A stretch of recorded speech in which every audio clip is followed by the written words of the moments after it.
चरक संहिता के अध्ययन हेतु आप सभी का स्वागत है। हम चरक संहिता के सूत्र स्थान के 27वें अध्याय जिसका नाम है अन्नपान विधिम अध्याय का अध्ययन कर रहे हैं। यह अन्नपान चतुष्क का तृतीय अध्याय है और इस अध्याय के अंतर्गत आहार द्रव्यों के गुण कर्म को कहा गया है और इन्हें सरलता से समझाने के लिए ही आहार द्रव्यों को 12 वर्गों में बांटा गया है। और अभी तक हम आहार वर्गों के 5 वर्गों का अध्ययन कर चुके हैं और आज हम छठा वर्ग जिसका नाम है हरित वर्ग को आरंभ करेंगे। और अब से पूर्व किए गए अध्ययन की रिकॉर्डेड वीडियो इस चैनल पर उपलब्ध है, आप उनका भी अवलोकन कर सकते हैं। और हरित वर्ग के अंतर्गत उन द्रव्यों के विषय में बताया गया है जो कि कच्चे खाए जा सकते हैं और साधारणतः उसका प्रयोग कच्चे में ही किया जाता है, तो उसका यहाँ पर वर्णन किया है। हरित वर्ग के अंतर्गत सबसे पहले अदरक के गुण कहे जा रहे हैं। अदरक एक प्रकार का कंद है और यह कंदों में श्रेष्ठ कहा गया है। और अदरक को विश्व भेषज भी कहा जाता है। विश्व भेषज का मतलब ये कि ये संसार की औषधि कही गई है, यानी बहुत से रोगों के लिए यह औषधि का कार्य करती है, इसीलिए इसे विश्व भेषज कहा जाता है। और जब ये अदरक सूख जाती है तो उसे सौंठ कहते हैं और सौंठ का भी आयुर्वेद की औषधियों में बहुत प्रयोग किया जाता है। सौंठ, मिर्च, पीपल, इन तीनों को मिलाकर त्रिकटु कहा जाता है और ये त्रिकटु का प्रयोग भी आयुर्वेद में बहुत ही प्रचलन में है। अब इस अदरक के जो गुण कहे जा रहे हैं वो ये कि ये भोजन में रुचि उत्पन्न करता है और अग्नि को बढ़ाता है, यानी ये जठराग्नि को बढ़ाने वाला है। और यह वीर्य वर्धक है, यानी ये वृष्य है। और इसका रस वात और कफ से होने वाले विबंधों को दूर करने वाला होता है। तो विबंध भी दो तरह के, जो वात से उत्पन्न होते हैं या फिर कफ से उत्पन्न होते हैं। यानी अगर वात की वृद्धि हुई तो भी स्रोतों में अवरोध उत्पन्न होगा और अगर कफ की वृद्धि हो गई तो भी स्रोतों में अवरोध उत्पन्न होगा। और अदरक का रस इस प्रकार का है कि यह वात और कफ दोनों के विबंधों को ठीक करने वाला है। तो इस तरह अदरक के गुण कहे हैं। अब इसके पश्चात जंभीर के गुण कहे जा रहे हैं। जंभीर नींबू को कहा जाता है। ये खट्टा द्रव्य यानी ये अमल रस वाला, और इसके गुण कहे कि यह भोजन में रुचिकारक है। तो अमल रस आहार में रुचि उत्पन्न करता है, तो उसी तरह के यहाँ पर गुण कहा है। और फिर ये अग्नि दीपक है, यानी ये भी जठराग्नि को बढ़ाने वाला है। तीक्ष्ण है और ये सुगंधित है और मुख को साफ करता है और कफ, वात और कृमि को नष्ट करता है। तो यहाँ पर कफ और वात को नष्ट करने वाला कहा है, लेकिन यहाँ पर पित्त के बारे में नहीं कहा। आगे ये कहा कि यह भोजन को पचाने वाला है और पहले इसका गुण तीक्ष्ण भी कहा था, जठराग्नि को भी प्रदीप्त करने वाला है। तो उस दृष्टि से यह पित्त को बढ़ाने वाला है। और इस तरह यहाँ नींबू के गुण कहे गए हैं। इसके पश्चात अब मूली के गुण कहे जा रहे हैं। मूली को भी हम सलाद के रूप में सेवन करते हैं और इसको सब्जी भी बनाई जाती है और इसको ही सुखाकर रखा जाता है, फिर उसकी सब्जी बनाई जाती है। तो यहाँ पर 3 स्थितियाँ हुई और यहाँ पर तीनों के ही गुण अलग अलग कहे गए हैं। जब मूली कोमल अवस्था में है, मतलब बहुत कच्ची है, बाल्य अवस्था में है, तो उस समय जब उसका सेवन किया जाता है तो यह तीनों ही दोषों को दूर करने वाली है, यानी ये वात, पित्त, कफ तीनों का शमन करती है। तो इस तरह से ये मूली काफ़ी हितकारी बताई है। और दूसरा ही बताई कि ये स्नेह से पकाई हुई मूली का शाक, यानी जब मूली की सब्जी बनाई जाएगी तो सब्जी बनाते हुए उसमें स्नेह प्रयोग किया जाता है, या तो तेल का प्रयोग होगा या घी का प्रयोग होगा। तो उस स्थिति में ये गुण इसके बदल जाएंगे। तो उसमें कहा कि ये वायु को दूर करने वाला होता है। तो अगर मूली की सब्जी खाई जाए तो ये वायु का शमन करेगा। तो इस दृष्टि से अगर वायु रोग उत्पन्न हो रहे हैं तो उस समय मूली की सब्जी का सेवन लाभप्रद होगा। और इसके साथ अब कहा कि सूखी मूली, यानी जब मूली को सुखाकर फिर सब्जी बनाई जाती है तो उस तरह ये वात और कफ को नष्ट करने वाली होती है।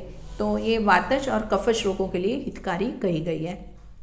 अब इसके पश्चात सुरस यानी तुलसी के गुण कहे जा रहे हैं। तुलसी के भी हरे पत्तों का प्रयोग किया जाता है, तो उस दृष्टि से इसे हरित वर्ग के अंतर्गत कहा है कि यह हिचकी, कास, विष विकार और दमा।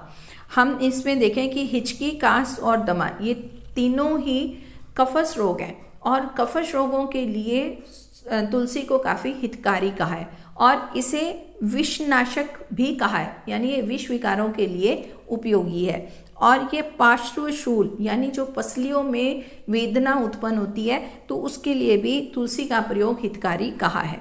और यह पित्त कारक है, यानी पित्त को बढ़ाने वाली, और ये कफ और वात को नष्ट करने वाली है। तो तीनों दोषों में अगर इसका प्रभाव देखा जाए तो ये कफ और वात इनका शमन करेगी, लेकिन ये पित्त को प्रकोपित करेगी। तो उस दृष्टि से तुलसी के गुण कहे गए हैं। और शरीर एवं भोज्य द्रव्यों की दुर्गंध को दूर करने वाली है, क्योंकि तुलसी खुद सुगंधित है, तो सुगंधित होने के कारण यह शरीर और बाकी द्रव्यों की दुर्गंध को दूर करने वाली है।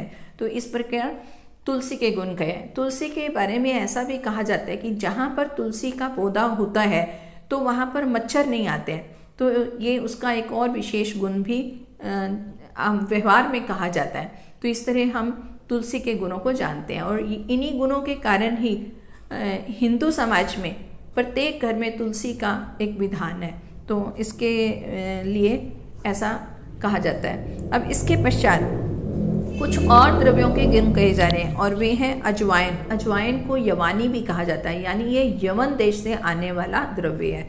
और इसके बाद अर्चक। अर्चक एक तुलसी का ही भेद है, इसे सफ़ेद तुलसी भी कहते हैं। और सहीजन, इसको सुहांचना भी कहते हैं, इसे शिग्रू भी कहते हैं। और सौंफ, इसको शाल्य कहा गया है। और मृष्टक, मृष्टक का मतलब राई होती है, जो अचार बनाने में प्रयोग की जाती है। तो इस तरह ये जो द्रव्य कहे हैं, इनके गुण ये कहे कि ये हृदय के लिए लाभदायक हैं, यानी जो हृदय रोगी हैं उनके लिए ये विशेष तौर पर सभी लाभदायक हैं।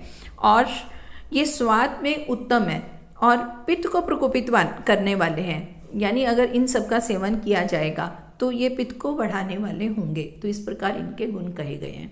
अब इसके पश्चात कुछ और जो द्रव्य कहे जा रहे हैं वो है गंभीर, जल पिपली, इसे जल धनिया भी कहते हैं, तुम्बरू, जिसे नेपाली धनिया या तुम्बल कहा जाता है, और श्रृंगबेरिका। ये श्रृंगबेरिका अदरक का ही एक भेद है, इसे छोटी अदरक कहते हैं। तो इन सभी के विषय में कहा कि ये तीक्ष्ण है, और ये वीर्य में उष्ण है, और कटु, रुक्ष और कफ तथा वात को दूर करने वाले हैं। तो इनके गुणों को अगर हम जानें तो ऐसा कहा है कि ये तीक्ष्ण है, उष्ण है और कटु और रुक्ष है। तो इन सभी के कारण ये कफ को और वात को शमन करने वाले हैं। तो इस प्रकार इनके गुण कहे गए हैं। अब इसके पश्चात अब जो अगला द्रव्य कहा जा रहा है वो है भूस्त्रीण। इसी को ही हरद्वारी तृण कहते हैं, इसी को ही रोहिश घास भी कहा जाता है। तो इसके गुण को कहा कि यह पुरुषत्व शक्ति को नष्ट करता है, यानी ये वृषय नहीं है, इसके विपरीत कार्य करने वाला है। और यह कटु, रुक्ष और वीर्य में उष्ण है। तो ये द्रव्य जो कटु रस वाले हैं और रुक्ष है और वीर्य में उष्ण होते हैं, ये सभी अवृषय ही कहा गया, यानी यह शुक्र धातु को कम करने वाले हैं। तो उस दृष्टि से इस तृण को भी, इस घास को भी ऐसा ही कहा गया है। और इसका गुण ये कहा कि ये मुख को साफ करने वाली होती है, यानी ये मुख शोधन के लिए हितकारी है। और ये अगला जो द्रव्य कहा है वो है खराहा। इसे स्या जीरा या कृष्ण जीरा यानी काला जीरा भी कहा जाता है। और जीरा दो प्रकार का होता है, श्वेत जीरा और कृष्ण जीरा। तो यहाँ पर कृष्ण जीरा के गुण कहे जा रहे हैं कि यह कफ और वात को नष्ट करने वाली और बस्ती के शूल और रोगों को दूर करने वाली है। तो विशेष तो गुण ये कहा कि यह कफ और वात को नष्ट करने वाली है। तो इस दृष्टि से अगर हम ये माने कि कफज और वातज इन दोनों के लिए हितकारी है, और यहाँ पित्त का नाम नहीं लिया गया, तो ऐसा हम मान सकते हैं कि ये पित्त को प्रभावित नहीं करेगी। लेकिन इसका जो प्रयोग है वो ये कहा कि बस्ती के शूल और रोगों को दूर करने वाली है। तो बस्ती मूत्राशय के लिए कहा जाता है। हालांकि पंचकर्म में एक कर्म बस्ती भी है, लेकिन वहाँ पर वो संज्ञा है, वहाँ हम मूत्राशय को यानी यूरिनरी ब्लैडर को एक इंस्ट्रूमेंट की तरह प्रयोग में लाते हैं, इसलिए उसे बस्ती कहा जाता है। लेकिन यह बस्ती का एक्चुअल में जो मीनिंग है वो यूरिनरी ब्लैडर है। तो यहाँ पर यूरिनरी ब्लैडर से रिलेटेड यानी मूत्राशय से रिलेटेड अगर कोई प्रॉब्लम है तो वहाँ पर ये कृष्ण जीरक लाभदायक होगा। तो इस प्रकार इसके गुण कहे हैं। अब इसके पश्चात कुछ और जो द्रव्य कहे जा रहे वो ये हैं धनिया यानी हरी धनिया। धनिये का भी प्रयोग कच्चा ही किया जाता है, तो इस दृष्टि से यहाँ इसको भी कहा है। और अजगंधा, अजगंधा भी एक तुलसी का ही भेद है, इसे ममरी भी कहते हैं, इसे बर्बरी भी कहते हैं, ये ऑसिमम ही कहा जाता है इसे। और इसके पश्चात सुमुख, सुमुख भी एक तुलसी का ही भेद है। तो इन तीनों के बारे में कहा कि ये भोजन में रुचि उत्पन्न करते हैं और ये मुख की दुर्गंध को दूर कर सुगंध उत्पन्न करते हैं, क्योंकि ये तीनों ही सुगंधित हैं, तो सुगंधित होने के कारण ये दुर्गंध को दूर करने वाले हैं। और ये अधिक कटु नहीं होते हैं, पर वात, पित्त और कफ को प्रकोपित करने वाले होते हैं। तो ये तीनों ही दोषों को प्रकोपित करने वाले हैं, तो इसलिए इनका सेवन अधिक मात्रा में नहीं किया जाता है, हमेशा कम मात्रा में ही इसका प्रयोग किया जाता है। अधिक मात्रा में किया जाएगा तो ये रोगों को प्रकोपित करने वाला होगा।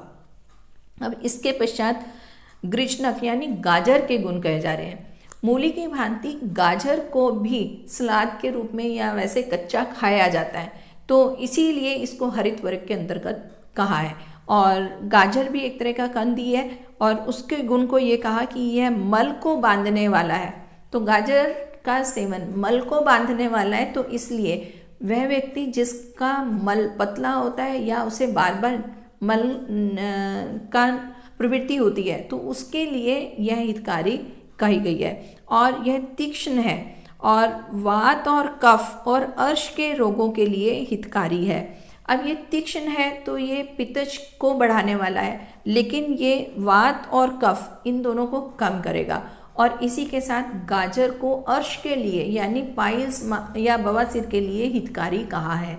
और इसके पश्चात अब ये कहा कि जो व्यक्ति पित्त प्रकृति के नहीं है, यानी जिनका पित्त प्रकृति नहीं है, पित्त अच्छे से कार्य नहीं करता है, उस व्यक्ति के लिए अगर पसीना लाना है तो उनके लिए यह हितकारी कहा गया है।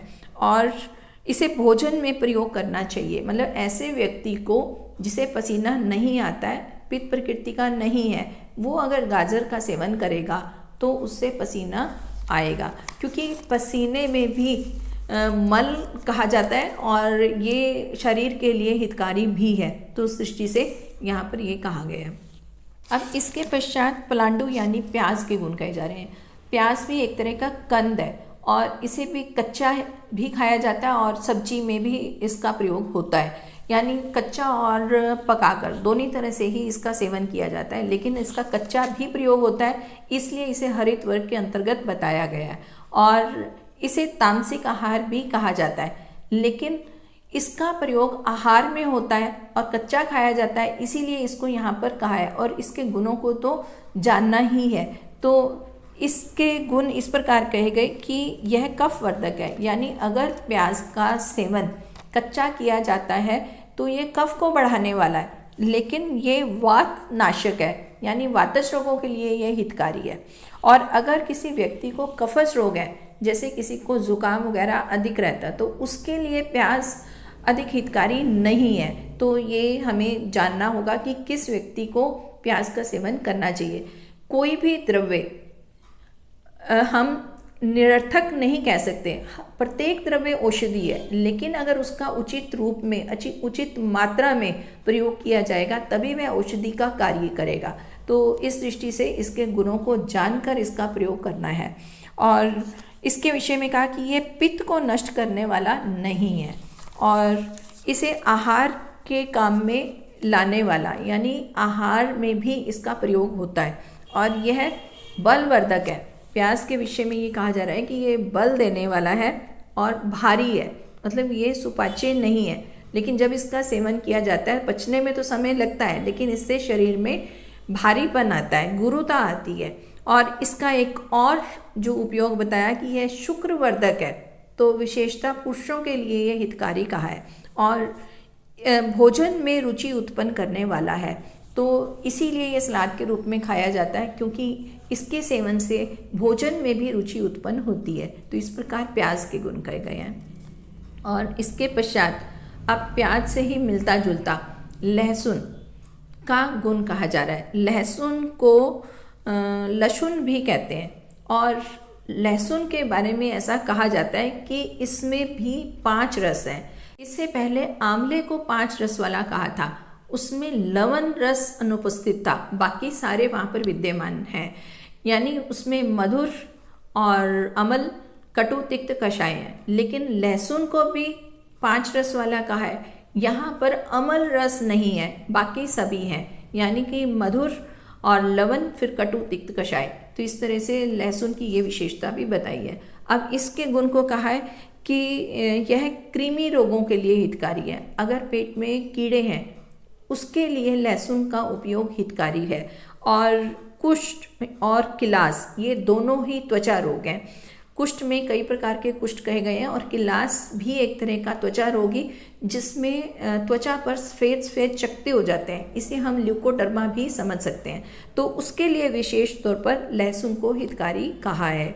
और लहसुन वात विकार के लिए हितकारी, यानी अगर वातज रोग है तो वहाँ पर लहसुन का प्रयोग किया जाता है। विशेषकर अगर हम गठिया में समझें तो गठिया एक वातज रोग, वहाँ पर लहसुन का प्रयोग करने के लिए कहा जाता है। तो इस प्रकार इसको वातज रोगों के लिए हितकारी माना है। और इसे गुल्म रोग के लिए कहा कि यह गुल्म रोग नाशक है। गुल्म मतलब जब उदर में वायु प्रकोपित होती है तो उस समय भी लहसुन का उपयोग हितकारी। और इसके गुण कहे कि यह स्निग्ध है, यानी कुछ चिकनाई युक्त है, वीर्य में उष्ण है और शुक्रवर्धक है, और रस में कटु और गुरु होता है। तो इस तरह से लहसुन के गुण बताए हैं। और इनको कहने के बाद अब यहाँ पर ऐसा कहा गया है कि ये हरित वर्ग में जिन जिन फलों का वर्णन आया है, हालांकि जो हमने प्रयोग किए हैं वो सभी कच्चे ही इस्तेमाल किए हैं, लेकिन अब यहाँ पर ये कहा जा रहा है कि जिन फलों का वर्णन आया है उन सभी के सूखे फल, यानी अब उसके विपरीत अगर उनको सुखाकर प्रयोग में लाया जाता है तो ये वात और कफ को दूर करने वाले हैं।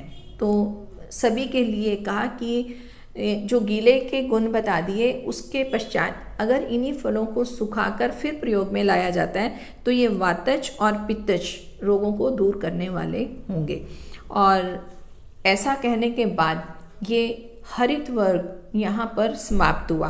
तो आने वाली कक्षा में मध्य वर्ग के विषय में जानेंगे। ये 7वां वर्ग है, और इस वर्ग के अंतर्गत कई तरह की मध्य के विषय में कहा गया। अब बारी है प्रश्नोत्तर की। पूर्व कक्षा में पूछा गया प्रश्न था कि फल वर्ग में श्रेष्ठ फल किसे कहा गया है, और इसका सही उत्तर है कि फल वर्ग में श्रेष्ठ फल मुनक्का को कहा गया है। और आप जो सही उत्तर देने वाले हैं वो सभी बधाई के पात्र हैं। और आज के लिए प्रश्न है कि शाक वर्ग के अंतर्गत हमने छत्रक जाति के शाक के गुण जाने थे। छत्रक जाति मतलब कि हमने खुम्बी या मशरूम के गुण जाने थे। और प्रश्न ये है कि ये छत्रक जाति के शाक वीर्य में कैसे हैं, यानी हमें इनका वीर्य बताना है। और इस प्रश्न का व्यवहारिक रूप से अर्थ ये है कि हमें मशरूम का वीर्य बताना है। और अगर हम मशरूम के वीर्य को जान लेते हैं तो उसका उपयोग भी हम उसी दृष्टि से कर पाएंगे। और आशा है कि आप इसका उत्तर जानते हैं और कमेंट बॉक्स में अवश्य लिखेंगे। और इसी के साथ ही आप सभी को सादर नमस्ते।